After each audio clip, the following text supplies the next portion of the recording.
बोलिए वृंदावन बिहारी लाल की जय। आप सभी का हमारे YouTube चैनल में स्वागत है और आज हम आपके लिए लाए हैं एकादशी व्रत। कब है, कब आपको एकादशी व्रत यह रहना है और एकादशी व्रत की क्या पूजन, क्या विधान और क्या व्रत विधि और क्या कथा। तो आपसे हम कहेंगे कि 8 दिसंबर शुक्रवार के दिन हस्त नक्षत्र प्रातःकालीन बेला में है। उस दिन उत्पन्ना एकादशी है। 8 दिसंबर शुक्रवार के दिन आपको उत्पन्ना एकादशी का व्रत धारण करना है। उत्पन्ना एकादशी की जैसे नाम से ही आप समझ पा रहे होंगे कि उत्पन्ना अर्थात इस दिन एकादशी मैया का जन्म हुआ श्री हरि के शरीर से। और इस दिन आपको बड़े मन भाव से दशमी तिथि को आप यह व्रत के निमित्त संध्या के समय आप रात्रि में अगर जो भोजन करते हैं तो उसमें चावल ग्रहण ना करें और एकादशी के दिन प्रातःकालीन बेला में स्नान ध्यान करके श्री हरि से प्रार्थना करें कि हे प्रभु, आज मैं आपकी एकादशी व्रत को धारण कर रहा हूँ और कृष्ण पक्ष की यह उत्पन्ना एकादशी व्रत मन भाव वचन कर्म से मैं आपका पूजन अर्चन करूंगा, रात्रि में जागरण कीर्तन आदि आचरण करूंगा। आपकी कृपा सदैव मुझ पर बनी रहे। उत्पन्ना एकादशी के दिन जो मनुष्य प्रभु का पूजन अर्चन करता है उसकी बड़ी महिमा है, उसके सब मनोरथ सिद्ध होते हैं। यही उत्पन्ना एकादशी की व्रत की कथा में भी यह विधि विधान भी बतलाया गया, जो कि आप बड़े मन भाव से श्रवण करें। मार्गशीर्ष कृष्ण पक्ष की उत्पन्ना एकादशी है और शुक्ल पक्ष की जो आएगी वो है मोक्षदा एकादशी होगी। श्री सूत जी कहने लगे कि हे महर्षियों, विधि सहित इस एकादशी का महत्तम विधि विधान भगवान श्री कृष्ण ने कहा था। भक्तजन ही इस व्रत को प्रेम पूर्वक सुनते हैं और इस लोक में अनेकों सुखों को भोग कर अंत में श्री हरि के विष्णु धाम को जाते हैं। एक बार अर्जुन ने श्री हरि कृष्ण जी महाराज से पूछा था कि हे प्रभु, एकादशी व्रत का क्या महत्तम है। अब आपको यहाँ एकादशी व्रत के महत्तम के विषय में संपूर्ण जानकारी मिल जाएगी। इस व्रत को करने से क्या पुण्य मिलता है और इसकी क्या विधि है, आप मुझे बतलाएं। ऐसा सुनकर भगवान श्री कृष्ण जी कहने लगे, हे अर्जुन, सबसे पहले हेमंत ऋतु की मार्गशीर्ष माह में कृष्ण पक्ष की एकादशी का व्रत करना चाहिए। अगर आप एकादशी व्रत आरंभ करना चाहें तो इस एकादशी व्रत से आप पूरे साल भर की एकादशी का व्रत धारण कर सकते हैं। और दशमी की शाम को दातून कर लेना चाहिए, रात्रि को भोजन नहीं करना चाहिए।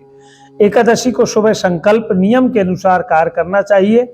दोपहर को संकल्प पूर्व स्नान करना चाहिए। स्नान से पूर्व शरीर पर मिट्टी का लेपन करें। स्नान के बाद मस्तक पर चंदन लगाकर बड़े मन भाव से प्रभु का ध्यान करें। स्नान के बाद धूप दीप नैवेद्य से भगवान का पूजन अर्चन करना चाहिए। रात्रि को दीप दान करना चाहिए। यह सभी सत्कर्म भक्ति पूर्वक करने चाहिए। रात्रि में जागरण करते हुए श्री हरि के नाम का जप करना चाहिए तथा किसी भी प्रकार के भोग विलास या स्त्री प्रसंग से सर्वदा दूर रहना चाहिए। हृदय में शुद्ध एवं सात्विक विचारों को ही स्थान देना चाहिए। एकादशी के दिन श्रद्धा पूर्वक ब्राह्मणों को यथा आपका जो सामर्थ्य हो उसके अनुकूल आप दान दक्षिणा उन्हें प्रदान कर सकते हैं। धार्मिक जनों को शुक्ल पक्ष एवं कृष्ण पक्ष की दोनों एकादशी को एक ही समान समझना चाहिए। इसमें आपको कोई भेद नहीं करना है। जो मनुष्य एकादशी का व्रत करते हैं उनको शंखोदार तीर्थ एवं दर्शन करने से जो पुण्य मिलता है वही एकादशी व्रत के पुण्य के 16वें भाग के बराबर भी नहीं है। हे पांडु श्रेष्ठ, मकर संक्रांति में, चंद्र ग्रहण में, सूर्य ग्रहण में दान देने से, कुरुक्षेत्र में स्नान करने से जो पुण्य प्राप्त होता है वही पुण्य मनुष्य को एकादशी व्रत को करने से प्राप्त होता है। हे अर्जुन, जो फल वेद पाठी ब्राह्मण को 1000 गोदान करने से मिलता है उससे 10 गुना अधिक पुण्य एकादशी का व्रत धारण करने से प्राप्त होता है। 10 श्रेष्ठ ब्राह्मणों को भोजन कराने से जो पुण्य प्राप्त होता है वही एकादशी के पुण्य के 10वें भाग के बराबर होता है। निर्जल व्रत करने का आधा फल एक बार भोजन करने के बराबर होता है। अतः एकादशी का व्रत करने पर ही यज्ञ दान तप आदि मिलते हैं, अन्यथा नहीं। अतः एकादशी को अवश्य ही व्रत धारण करना चाहिए। इस व्रत में शंख से जल नहीं पीना चाहिए। मांसाहार तथा अन्य निर्मिष भोजन एकादशी के व्रत में सर्वदा वर्जित है। एकादशी व्रत का फल हजारों यज्ञ से भी अधिक है।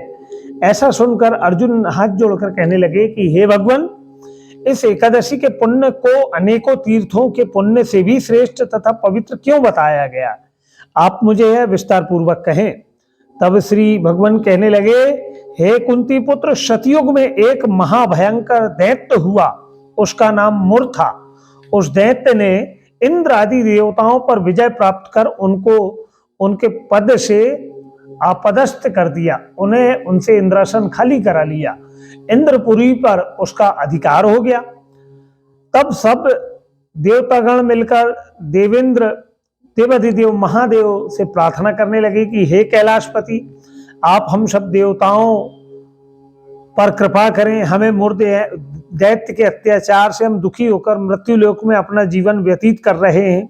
राक्षसों के भय से हम दुखी हैं, कष्ट भोग रहे हैं, भटक कर इधर उधर भ्रमण कर रहे हैं, और आप हम पर कृपा करें। आप देवाधिदेव हैं, इस महान दुख से छूटने का उपाय बताएं। इस तरह करुणामय प्रार्थना इंद्र और बाकी देवगण देवाधिदेव महादेव से भोलेनाथ से करने लगे। तब प्रभु भोलेनाथ ने कहा कि हे देवेंद्र, आप श्री हरि भगवान विष्णु के पास जाएं। मधुकैटव का संहार करने वाले श्री हरि देवताओं को अवश्य ही भय से मुक्त करेंगे।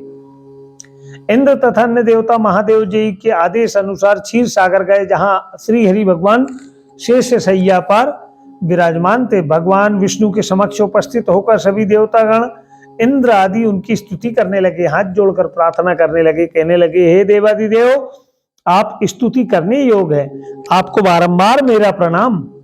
हे दैत्यों के संहारक, आप हमारी रक्षा करें। हे जगन्नाथ, हे कृपा निधान, हे दीन दयाल, हे करुणा निधान, आप हमें समस्त देवगणों को दैत्यों से के भय से आप हमें मुक्ति दिलाएं। हम उनके भय से मुक्त होने के लिए आपकी शरण में आए हैं। और इस समय देवताओं को दैत्यों ने स्वर्ग से निकाल दिया है। हम देवगण बड़ी दयनीय स्थिति में हैं, पृथ्वी पर विचरण कर रहे हैं। आप ही हमारी रक्षा करें। हे देवाधिदेव, हे त्रिलोकपति, आप हमारी रक्षा करें। हे जगदीश्वर। देवताओं की करुण वाणी को सुनकर विष्णु भगवान कहने लगे, हे देवगणों, यह कौन सा दैत्य है जिसने देवताओं को जीत लिया, और आप सभी जिसके भय से इतना भयभीत होकर पृथ्वी लोक पर भटक रहे हो? क्या असुर इतना बलवान है जिसने इंद्र सहित सभी देवों को जीत लिया? तुम निर्भय होकर सब मुझे बतलाओ। भगवान के उन अमृत रूपी वचनों को सुनकर इंद्र कहने लगे, हे भगवान, प्राचीन समय में ब्रह्म वंश में उत्पन्न हुआ नाड़ी जंगम नामक एक दैत्य था, जिसका मुर नामक एक पुत्र है, जो चंद्रावती नामक नगरी में निवास करता है, जिसने अपने बल से समस्त विश्व को जीत लिया और समस्त देवताओं को देवलोक से निकालकर अपने दैत्य कुल के असुरों को इंद्र, अग्नि, यम, वरुण, चंद्रमा आदि लोकपाल बना दिया। वह स्वयं सूर्य बनकर पृथ्वी को तापता है और स्वयं मेघ बनकर जल की वर्षा करता है। अतः आप उस बलशाली भयानक दैत्य का संहार करके देवगणों की रक्षा करें। समस्त देवगण हे हरि आपकी शरण में आए हैं। इंद्र के ऐसे वचनों को सुनकर श्री हरि भगवान कहने लगे, देवतागणों, मैं तुम्हारे शत्रुओं का शीघ्र ही संहार करूंगा, मुझे तुरंत ही चंद्रवती नगरी ले चलिए। इस प्रकार भगवान विष्णु देवताओं के साथ चल दिए। उधर दैत्यराज मुर ने अपने तेज से जान लिया कि श्री हरि विष्णु युद्ध की इच्छा से उसकी राजधानी की ओर आ रहे हैं। अतः अपने राक्षस योद्धाओं के साथ वह भी युद्ध भूमि में आकर गरजने लगा। देखते ही देखते महायुद्ध आरंभ हो गया। युद्ध आरंभ होने पर असंख्य दानव अनेक अस्त्र शस्त्रों को धारण करके देवताओं से युद्ध करने लगे, परंतु देवताओं के मन में तो पहले ही भय समाया हुआ था। वह अधिक देर तक दैत्य के सामने टिक न सके और भाग खड़े हुए। तब भगवान विष्णु स्वयं युद्ध भूमि में आ गए। दैत्य पहले से भी अधिक जोश में भरकर भगवान विष्णु से युद्ध करने लगा। वह अपने अस्त्रों शस्त्रों से उन पर एक के बाद एक प्रहार करने लगे। भगवान भी चक्र और गदा से उनके अस्त्र शस्त्र को नष्ट करने लगे। इस युद्ध में अनेक दानव सदैव के लिए मृत्यु लोक को चले गए, परंतु दैत्यों का राजा मोर भगवान के साथ निश्चल भाव से युद्ध करते रहा। उसको तो जैसे उसका तो अभी बाल भी वहां का नहीं हुआ था। वह बिल्कुल बेखौफ होकर युद्ध रत था। भगवान विष्णु मोर को मारने के लिए जिन जिन शस्त्रों का प्रयोग करते, वह सभी उसके तेज से नष्ट होकर उस पर पुष्पों के समान गिरने लग जाते, पुष्पों की वर्षा करने लग जाते। अनेक अस्त्र शस्त्रों का प्रयोग करने पर भगवान जब उसे जीत न सके, तब आपस में मल्ल युद्ध करने लगे। भगवान विष्णु ने उस दैत्य के साथ में मल्ल युद्ध 1000 वर्षों तक युद्ध किया, परंतु उस दैत्यों को जीत न सके। अंत में भगवान शांत होकर विश्राम करने की इच्छा से बद्रिका आश्रम स्थित 38 कोस लंबी एक द्वार वाली हेमवंती गुफा नामक एक गुफा में प्रवेश कर गए। हे अर्जुन, उन्होंने उस गुफा में शयन किया। वह दैत्य भी उनके पीछे पीछे उसी गुफा में चला आया। जब श्री हरि भगवान शयन कर रहे थे, तब उन्हें वह मारने के लिए तैयार हो गया और उसका ख्याल था कि मैं आज अपने शत्रुओं को मारकर हमेशा के लिए निष्कंटक होकर यहाँ राज करूंगा, किंतु उसकी वह इच्छा पूर्ण न हो सकी, क्योंकि उस समय भगवान विष्णु के देह से दिव्य वस्त्र धारण किए हुए एक सुंदर कन्या उत्पन्न हुई और दैत्य को ललकार कर उससे युद्ध करने लगी। उसे देखकर दैत्य को बड़ा आश्चर्य हुआ और सोचने लगा कि यह ऐसी कौन सी बलवान कन्या कहां से उत्पन्न हुई। और फिर दैत्य उस कन्या से लगातार युद्ध करते रहा। कुछ समय बीतने पर उस कन्या ने क्रोध में आकर उस दैत्य के अस्त्र शस्त्रों को टुकड़े टुकड़े कर दिया और उसके रथ को तोड़ डाला। तब तो दैत्य को बड़ा क्रोध आया और सारी मर्यादाएं ही भंग करके वह मल्लयुद्ध करने लगा। उस कन्या ने उसको धक्का मारकर मूर्छित कर दिया और उसकी मूर्छा हटने पर पूर्व की तरह उसका सिर काटकर धड़ से अलग कर दिया। सिर कटते ही वह दैत्य पृथ्वी पर आकर गिर पड़ा, मृत्यु को प्राप्त हुआ। बचे कुचे असुर उनका भी ऐसा दुखद अंत देखकर भयभीत होकर पाताल लोक को भाग चले। जब भगवान विष्णु की निद्रा टूटी तो उस दैत्य को मरा हुआ देखकर उन्हें बड़ा आश्चर्य हुआ कि भाई हम तो शयन कर रहे थे, इसका वध किसने किया, इस राक्षस को किसने मारा। तब वह सोचने लगे इस महाबली दैत्य का वध किसने किए। तब वह कन्या भगवान से कहने लगी हाथ जोड़कर कि हे प्रभु, यह दैत्य आपको मारने की इच्छा से आया था, तब मैंने आपके शरीर से उत्पन्न होकर इसका वध किया। इस पर भगवान विष्णु कहने लगे हे कन्या, तूने इसको मारा, अतः मैं तुझसे अत्यंत प्रसन्न हूँ और इसे मारकर तूने तीनों लोकों के देवताओं को सुखी किया। इसीलिए हे पुत्री, तू अपनी इच्छा अनुसार वरदान मांग ले, मैं तेरी हर मनोकामना सिद्ध करूंगा। कन्या कहने लगी कि हे जगदीश्वर, मुझे यह वरदान दीजिए कि जो भी प्राणी मेरा व्रत करे उसके समस्त पाप नष्ट हो जाएं और अंत में उसे स्वर्गलोक की प्राप्ति हो।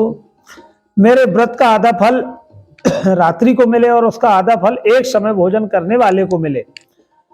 जो श्रद्धालु आप पूरे 24 घंटे का व्रत धारण नहीं कर सकते तो ना करें, कम से कम एक बार पूजन के पश्चात रात्रि में आप भोजन ग्रहण कर सकते हैं।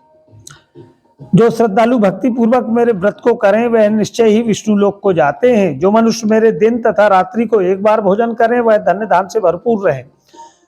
और कृपया कर हे प्रभु, आप मुझे ऐसा वरदान दीजिए। तब भगवान विष्णु कहने लगे कि हे कल्याणी, ऐसा ही होगा, मेरे और तेरे भक्तों की एक ही रहेंगे और अंत में संसार में प्रसिद्धि प्राप्त होकर मेरे लोक को तुम प्राप्त करोगी। तब वह कन्या कहने लगी कि आप एकादशी को पैदा हुए हैं, इसीलिए इसीलिए तुम्हारा नाम एकादशी होगा। और क्योंकि तुम मेरे अंश से उत्पन्न हुई, इसीलिए संसार तुझे उत्पन्ना एकादशी के नाम से जाना जाएगा। तथा जो मनुष्य इस दिन व्रत करेंगे उनके समस्त पाप जड़ से नष्ट हो जाएंगे और अंत में वह मुक्ति को प्राप्त करेंगे।